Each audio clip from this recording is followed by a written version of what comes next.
Good afternoon and welcome to today's briefing, where I'm joined by Angela McLean, the Deputy Chief Scientific Advisor. I want to begin by updating you on the latest data relating to the coronavirus outbreak.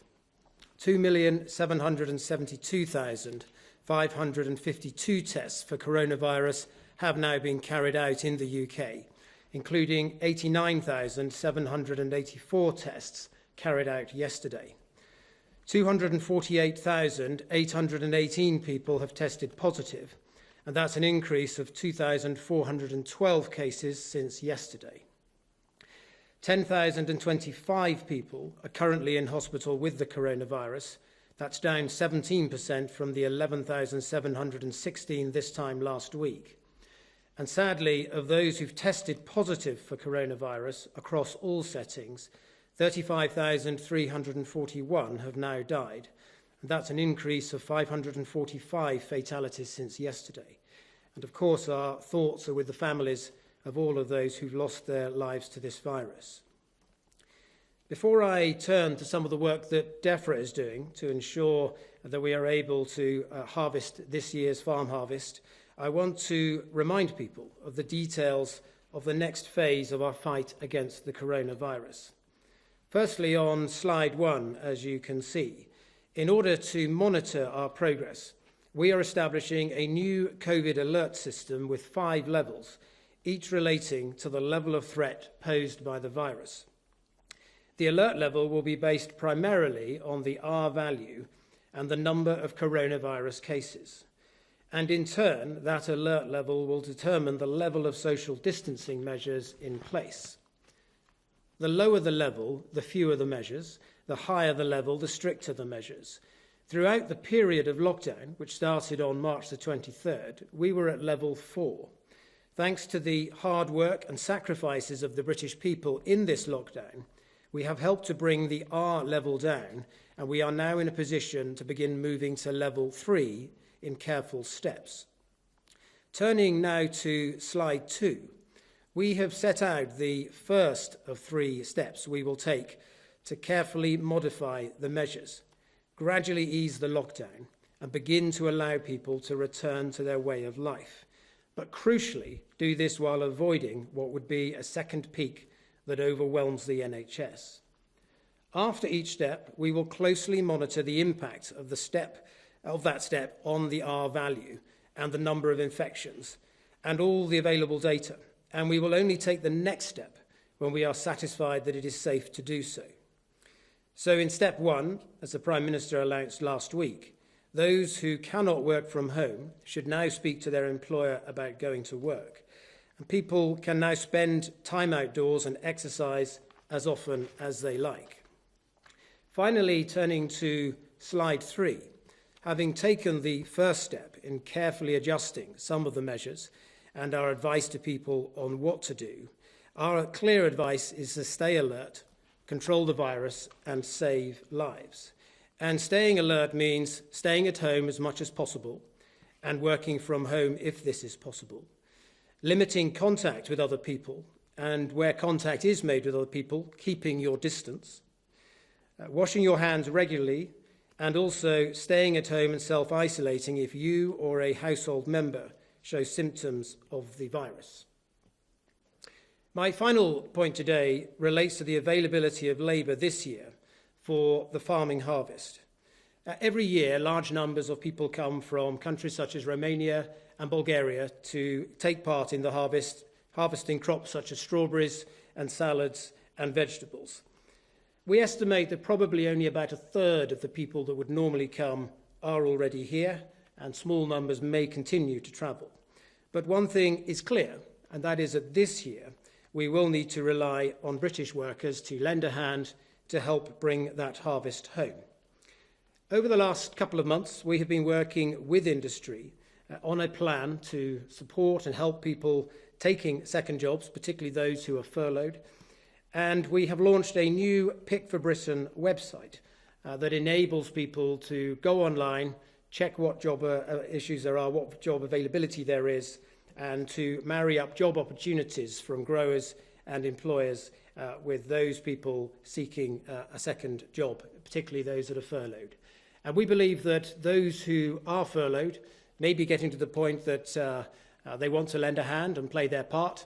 They may be wanting to get out, and they may be wanting to supplement their income with an additional job. And if they do feel that way, I would urge them to visit that website and to look at the opportunities that are there.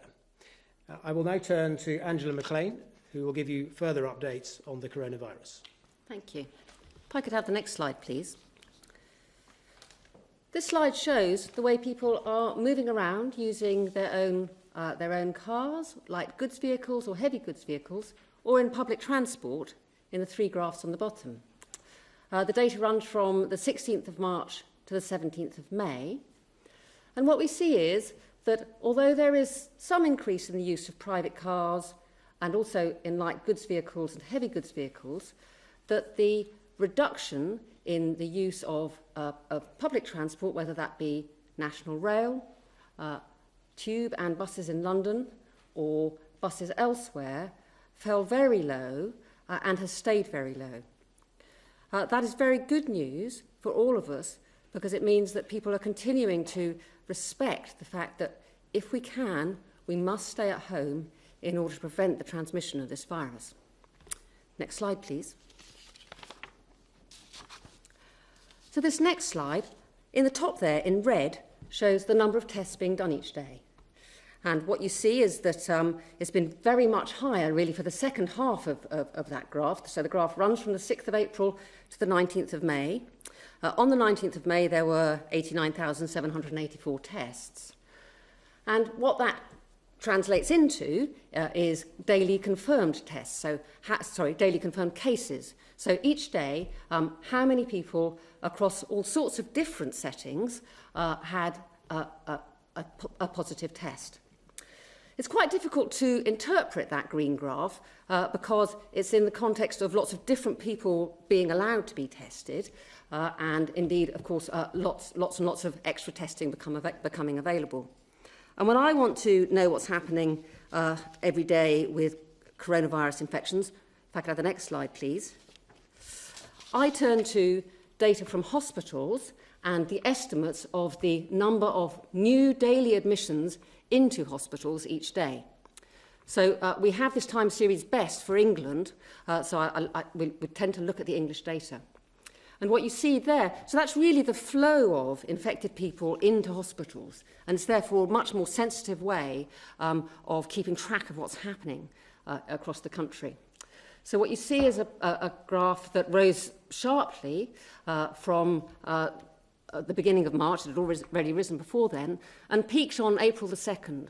And that's actually exactly the date that we would have expected it to peak, given the lockdown that we all took on board on the 23rd of March, and the fact that it would take about 10 days for that sudden drop in the number of new infections to turn into the sudden drop that you see there in the number of people arriving in hospital with COVID. And then what you see is that that has fallen fairly steadily since then. It's not falling quite as fast as it was right at the very beginning, and that is a cause for debate about why is that. And a different way of keeping track of how much infection is there in hospital is to look at the numbers of people who are really ill. So the bottom graph there is to do with people who need mechanical ventilation. So those are the people who are really most ill. And what it shows is, of all the facilities that we have, so of all the beds in hospital where there is a mechanical ventilator, how many of them are being used by a patient who is infected with COVID? And what you see is that peaks, not surprisingly, a little bit later than the peak in new admissions, because, of course, this is now a much longer... You can only appear once you can only be a new admission once, but, of course, you can be in a hospital bed for lots and lots of days. And so you see that with a later peak, a flatter peak, and a slower decline, but nevertheless a sustained decline across all four of our nations. Next slide, please. This breaks out the number of people in hospital with COVID-19 right across the UK. So we have it for the four nations of England, Northern Ireland, Wales and Scotland, but England is then broken up into different regions. If we look at, and you can see that there is a fair bit of variability across the different nations and the different regions. What you see is that for some regions, the number of people in hospital has fallen rapidly and is still falling quite rapidly. And for others, the number of people in hospital, whilst it's still falling, is not falling as fast as in other places. Next slide, please.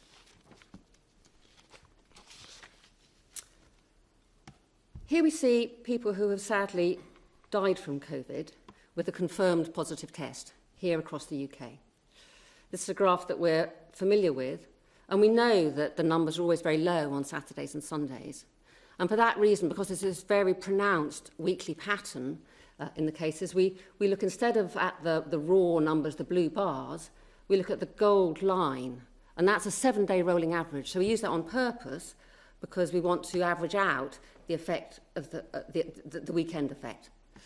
And what you see with that rolling average is that there is a steady decline in the number of confirmed COVID deaths here. Next slide, please. There are several different ways of counting how many people have died because of this pandemic here in the UK. And here are a couple of different ones. So the top graph there runs from the 14th of March to the 19th of May, and what it compares is ONS data on weekly deaths with COVID-19 confirmed or suspected, so that's the higher purple line, or weekly deaths with COVID confirmed with a positive test. So you can imagine that not everybody who is suspected of dying with COVID has actually had a positive test. That's why the blue line lies underneath the purple line. And then the bar graph below it breaks those deaths out into deaths that occurred in hospital, deaths that occurred in care homes, at home, or in other places. And what we see is that every one of those different coloured bars is now falling. Deaths in hospital is falling, deaths in care homes is also falling, and as are deaths at home and other deaths. So whilst we remain very sad and really our hearts go out to the families of all those people, we do look at these falling deaths with some sense of relief that these numbers are consistently falling across sectors now. Thank you very much. Thank you very much, Angela. Turning now to the first of our questions from the public, I think we have a video question from Koljeet. Hi, I'd like to understand what the UK government are doing in terms of gathering data and information from other countries across the world and Europe that have eased lockdown restrictions, in terms of taking lessons learned from their approach and using those on our own journey to easing the restrictions. Thank you. Well, thank you very much, Koljeet. I think that is a very important question. We've known from the beginning of this epidemic that we've been roughly 2 to 3 weeks behind Italy and France. We've seen the trajectory of the epidemic in those countries, seen how they responded. Many of the approaches that we've taken have obviously been very similar to those countries. And of course, in many other areas that we are considering now, including potentially having quarantine at the border for arrivals, we're also seeking to learn lessons from the approach taken from some of those other countries. I may ask whether Angela has any particular points she wants to add from an epidemiological point of view. I think that those points are very good, and that it's obviously really, really important, and a very good point that we need to look to our near neighbours and also countries further away to learn what works and how long it takes to see if something is working or not working. The two I would draw particular lessons from would be South Korea, where I feel they've made inspiring use of all kinds of different contact tracing in order to control infection, to an extent that they are now down to handfuls of new cases every day. And when they say new cases, they mean people they've found in the community because of their contact tracing efforts. And I think that is an experience that we are aiming to emulate. The other country I would look to is Germany, where the importance of testing has always been so clear, and from that is a place from where we have learned that we need to grow our testing facility and have grown our testing facility. Thank you, Kuljit. Thank you very much. And the next question we have, I think, is a written one, which is from Nick from Gatwick. And his question is, for those of us that work in sectors of which we cannot return to work, aviation, hospitality, etc., will we see the government increasing the length of payment holidays for both mortgages and loans to ensure we can financially weather this storm too? And Nick, I think the point that I would make on this is that Rishi Sunak, the Chancellor, has announced an unprecedented and very comprehensive package to support both businesses during this time of crisis, but also employees that are affected.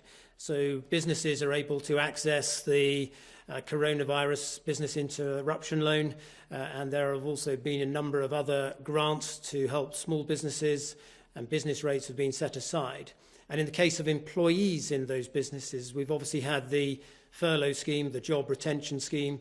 It's now the case that around 8 million people are furloughed under that scheme. And I know that the Chancellor is thinking very carefully about how that can evolve as we go through these various stages, because it is the case, as you point out in your question, that there will be sectors in areas such as hospitality, or in the restaurant trade, or in aviation and others, where it's very difficult for business to get back to anything close to normal for some time.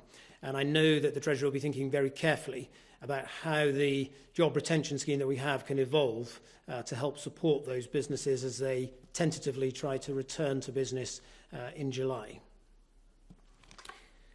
I will move on now to some of the questions from the journalists, starting with Sophie Hutchinson from the BBC. Good afternoon. You were just saying how inspired you are by South Korea and Germany, the contact tracing and testing that's been going on there. Do you regret the decision that the government made in March to abandon that sort of tracing in the community? Well, I think the point that I would make on the testing and tracing is we've been expanding, ramping up that testing capacity. Over the last couple of months, we got it to 100,000 capacity by the end of April. We're continuing to build that this week. Matt Hancock has made clear that anybody over the age of 5 with symptoms can get a test. And it's also the case that we've now recruited over 20,000 people to assist with contact tracing, so that we can help to track down infections on hotspots for this virus as we try to emerge from lockdown. I think it's the case that early on in this epidemic, clearly there was a priority to make sure that people showing symptoms who worked in the NHS because of their close proximity with patients had those tests, so there was priority given to those. But we are now in the position where we're able to offer testing to anybody over the age of 5 with symptoms, and that's going to be quite crucial to developing our track and trace capabilities in the months ahead. Angela, sir? I think I would agree that at the time, with the testing we had, the right thing to do was to focus it on people who were really sick in hospital. So we knew who in hospital had COVID. So it was the right thing to do at the time. Sophie, is there anything else you'd like to? Yes, just to ask, so you would agree, therefore, that your strategy has been based on capacity rather than the science? Well, it's undoubtedly the case that early on we were wanting to build that capacity. And we've pointed out before, there were countries like Germany that naturally had more capacity existing in their economy. We were building it very rapidly from a very early stage. And we have now got to the point, as Matt Hancock pointed out this week, that we can offer tests to anybody over the age of 5 with symptoms, and that's going to be pretty critical in terms of developing that track and trace capability. Next, we have John Ray from ITV. Hi there, good afternoon. A question to each of you, please, about the return to school. I wonder if you'll both accept the deep, profound and very sincere fears of teachers and parents about heading back to school beginning in June. And for you, Minister, this question, when so much has quite obviously gone wrong with the government's leadership of this crisis, track and tracing, PPE, care homes, you can't really blame teachers for not believing you when it comes to returning to school. And for the scientists, please, frankly, isn't it just too early to conclude that the science says that it's safe to return to schools? Well, John, it won't surprise you to know that I don't share your caricature of the government's approach in this. Of course, there have been challenges along the way in these extraordinary times we're in on a number of fronts. Other countries have experienced similar challenges. The government has grappled with what's been a very difficult situation and made timely decisions and taken action to ensure that we had the capacity we needed to deal with this epidemic. And so, for instance, we constructed very quickly all of those Nightingale hospitals that gave us that additional capacity, should that have been needed, and the steps we took meant that we were able to flatten the curve of this virus better than some had expected us to be able to. But on the specific issue of schools, we're working very closely with the teaching unions and with school leaders on our approach to this. We do believe that it's important that initially we get the year ones and year sixes back into a school environment to help prepare them for the move up to secondary school in the case of the latter, but also to help settle in the younger children in the former.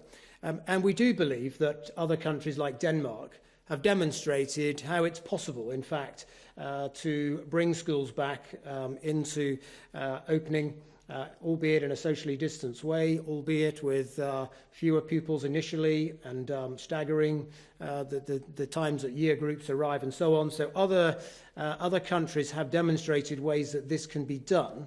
And linking to the question that was raised by Koljeet at the beginning of this question session, I think it is important that we learn from those other countries, and that's exactly what we're trying to do. My final point is we should bear in mind that throughout all of this crisis, I completely understand that there is apprehension and anxiety of those who are being asked to return to work. But there are some sectors, like the NHS, like police, like the food sector, who have continued to work, and in the case of the food industry have continued to work and done so successfully by putting in place social distancing measures. So we don't underestimate that there are challenges and that there's a job to do to reassure people, but we do believe it's right to embark on this as other countries have. Angela, do you want to add anything? Yes, thank you, John. Our scientists have been very clear in our advice that changes to lockdown, as we modelled them, need a highly effective track, trace and isolate system to be in place. And we're also very clear that any change to social distancing measures should be based upon observed levels of incidence in places that those are going to be changed, not on a fixed date. Okay. John, is there anything else you wanted to... Just to pick up to each of you, to the scientists, as I understand it, the track and trace will not be in place, fully in place by the 1st of June. So does that affect the scientific advice you're giving? Will it be safe to reopen schools? And to you, Minister, you seem to be accepting that the decision to send children back to school is not a scientific one, but a political calculation, even if that means that there is an aspect of risk for the children. So we're getting a full update on Thursday of exactly what's going to be in place and when. Perhaps you seem to be party to knowledge that I'm not party to. I'm going to wait and to see what I get told on Thursday about what's going to be in place by when. And John, look, it's absolutely the case that as we evolve our policy from lockdown to something more nuanced, with easements being progressively rolled out in several stages over the course of this summer, of course, absolutely, we are following the science on this. And just as other countries like Denmark, who've also embarked on a similar journey, are also following the science. So I don't accept that it's putting the science to one side. But it is absolutely the case that all of us are going to have to live alongside this virus for some time to come. And we do need to try to live our lives and identify ways of returning to work as far as possible and to put in place those social distancing measures. And that's what's happening. It's what's happened from day one in supermarkets, as people will have seen. It's what's happened in day one in the NHS, who've obviously been dealing with people affected by the virus. And it's the case that as other walks of life get back to something closer to normality, we do have to identify ways of doing that while observing the social distancing. The next question is Andy Bell from Channel 5. Thank you very much. Today, the Chief Executive of Care England has told the Parliamentary Committee that people were discharged from hospital back into care homes when they were either symptomatic or simply didn't have any COVID-19 status. They hadn't been tested. Secretary of State, how was that allowed to happen as a policy? And Dame Angela, was there any scientific advice given at the time about doing that? Well, look, we don't accept the caricature that we took an approach that was wrong. Very early on in this epidemic, we had protocols in place for care homes. There was guidance as to how they should approach things. As the situation developed, then more stringent policies were introduced by way of policy around discharge. And we got to the point that everybody was tested before discharge. But in those early weeks, there will have been some instances where people may have been discharged who were asymptomatic. And there may have been some small number of instances where they may have been showing symptoms but would have been isolated. And that was the guidance at the time that was in place. But we have strengthened that very much ever since then. We now have testing and a very rigorous discharge policy that's in place, and that is getting stronger all the time. And it is reassuring. While it's obviously a tragedy to see the number of deaths that we've had through this epidemic, it is reassuring, as Angela said earlier, that we've passed the peak epidemic that was taking place in care homes, and the number of deaths and number of infections is now declining. Angela, would you like to add? I can't answer that question without going back to the exact list of what advice was given when, and I don't want to give you an answer that's not correct. So if you'll forgive me, could we take notice of that question? Is that okay? We can get back to you. Well, yes, obviously, if you can get back, that would be very good. I mean, it leads on to another question I have, which is that the chair of the Science and Technology Committee today has said that the advice given by scientists is too secretive in this whole process, that more should be published. I mean, do both of you think that would be a good idea? Do you think that would lead to better decision making?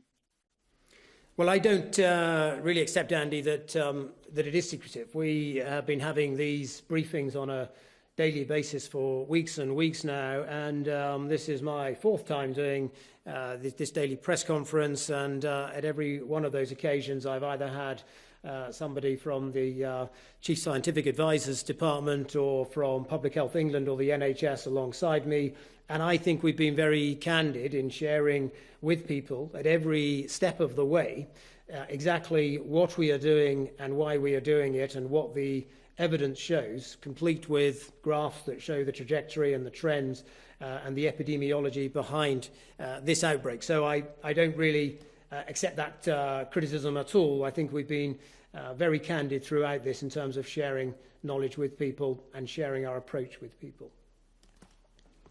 I can tell.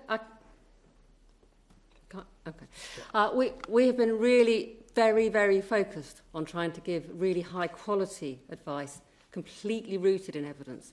I can assure you that at every conversation we are always challenging each other to say, what is the evidence for that? Our job is to give science advice here and make sure everything we say is rooted in good quality science. I have to admit that I haven't spent much time worrying about how secretive or not secretive it is. I can see that is going to be a big issue when we have a big look back. I'd be more inclined to address that then.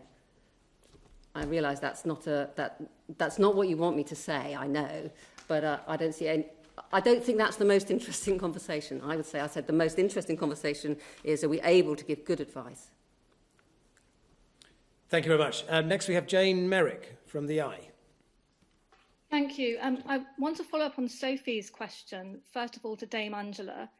In February, a WHO China report said that community testing and contact tracing was the best way to tackle coronavirus. So was the decision then on the 12th of March to scale back on community testing and contact tracing in the UK, was that based on sound scientific advice? And to the Secretary of State, who takes ultimate responsibility for these decisions and for that decision on the 12th of March? Is it the ministers or the scientists offering the advice? The advice that we gave was certainly took account of what testing was available. It was what was the best thing to do with the test that we had. We could not have people in hospital with COVID symptoms not knowing whether or not they had COVID.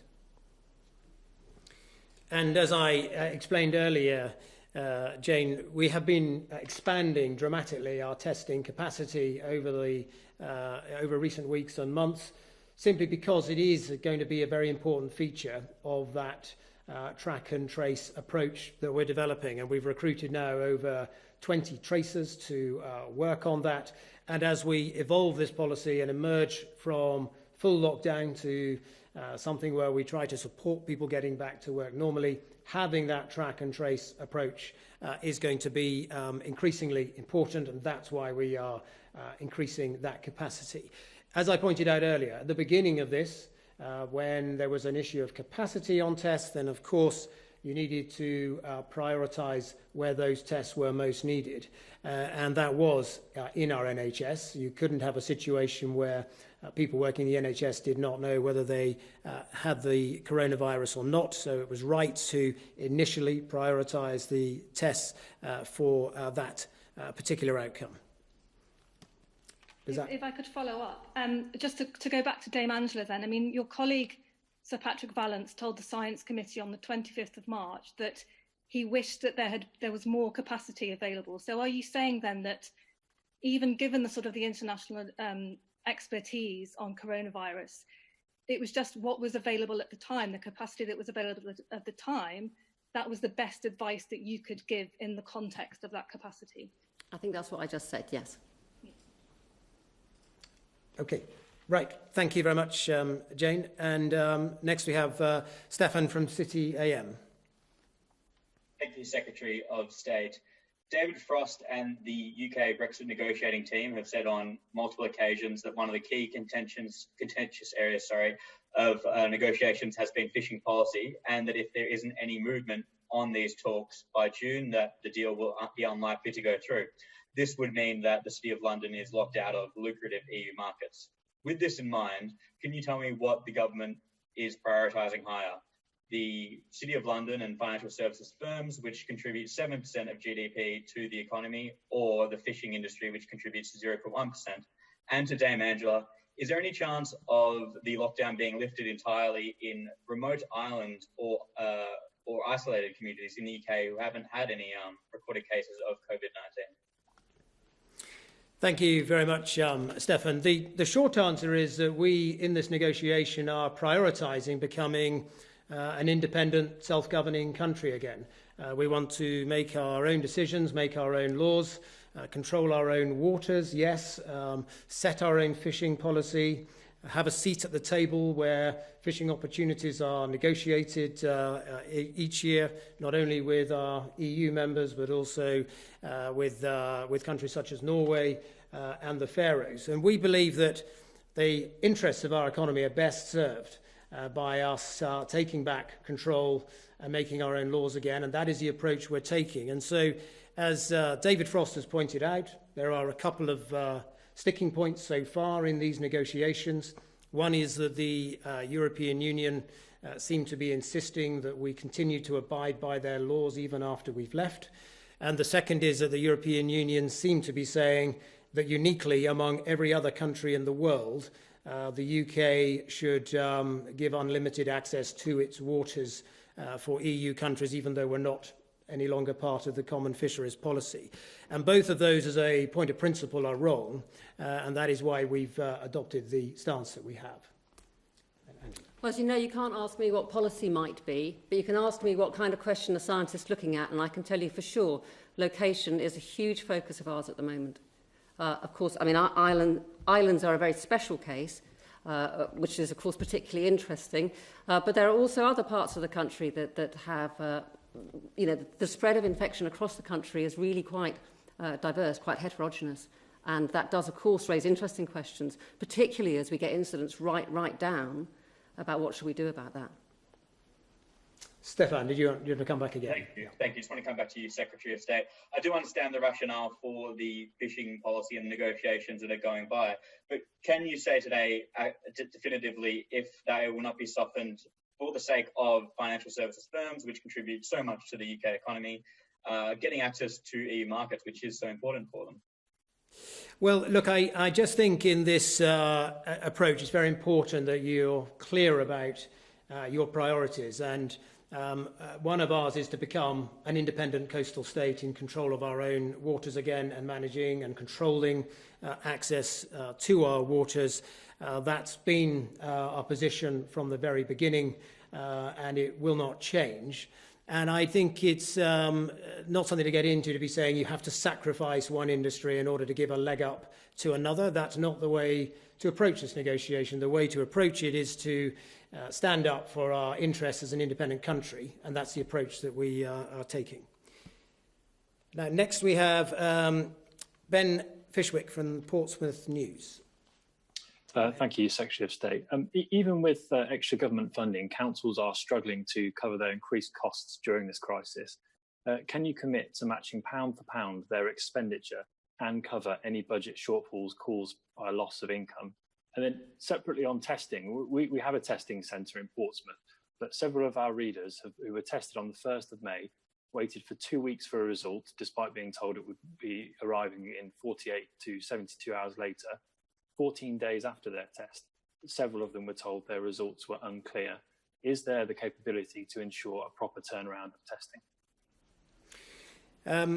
Well, Ben, on your latter point, we do recognise that there have been a few reports of people not getting the results to their tests as quickly as they would expect. And it's also the case that there are instances where a test result comes back as inconclusive, and sometimes second tests have to take place. And I might ask Angela in a moment to say a bit more on that.